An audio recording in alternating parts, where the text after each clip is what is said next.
I think the coolest thing about this mimic animatronic so far, even though he's nowhere near done, is how just by how the eye gets 3D printed, the infill seen in the dark, it makes a nice little artificial iris just from the light diffusion. So normally, you might see it if I play with the settings a little bit with the camera. I might just see that little dot, but in the dark, it's got an iris looking at you. And I love how I got these real electrical cables, so when the jaw moves, it will flex. Now, I'm assuming the actual mimic doesn't have like a jaw pin like this. I'm assuming these cables are more like muscles and they move the jaw in all types of places. Once I get the right side equivalent of these two pieces, he'll be good to go.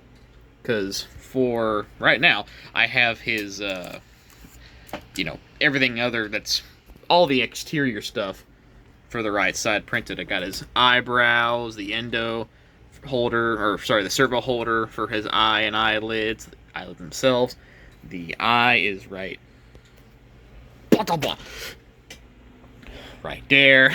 And he's gonna look nice. I have to find where I put his old upper and lower mouthpieces, because that's where all of his teeth are. I already printed all of his teeth. I just need to find where these two pieces are so I can take those off and then reattach them.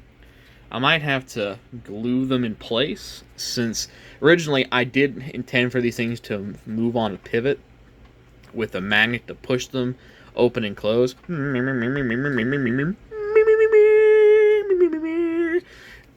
Just look how cool that is. Anyway, it was supposed to like push the teeth open, and like it would push the first four open. It'd be like a ooh, or like a it'd be these five in the bottom.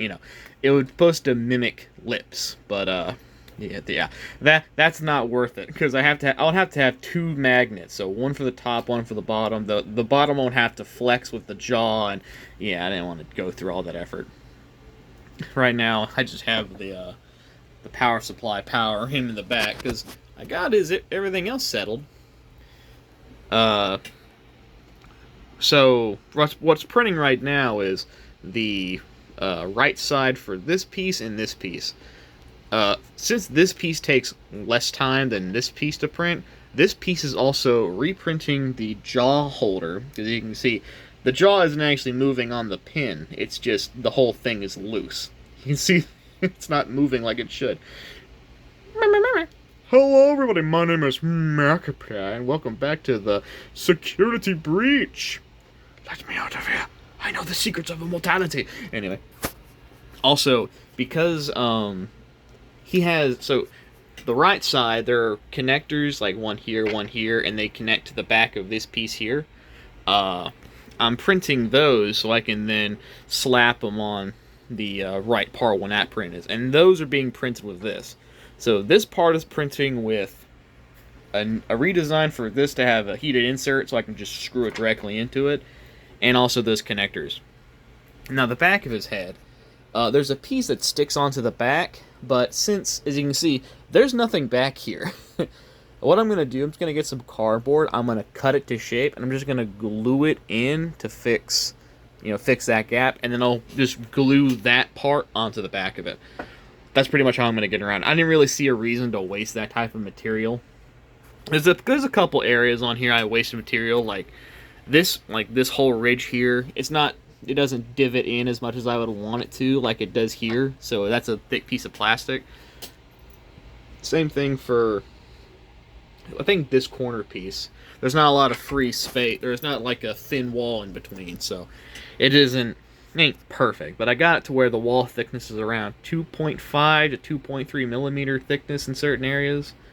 I have to glue this little eyelid, because it's only being held on there by being wedged, and when the eyelid opens up, it's gonna touch it. So you can see it wiggling right there.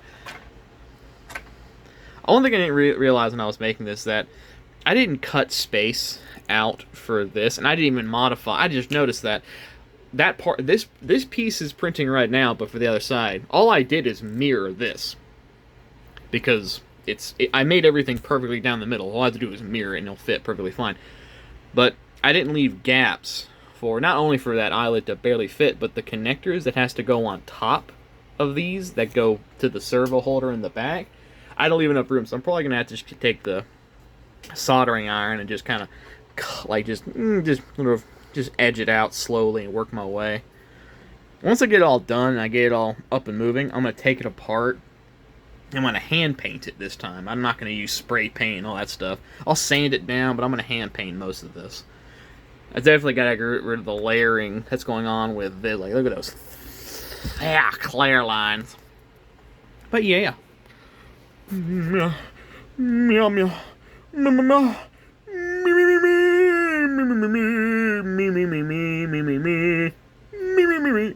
My name is Tony. You have disrespected me for the last time. You have disrespected me and my family. I shall eat you. No, please, I have a family. I'll pay the debt. Too late.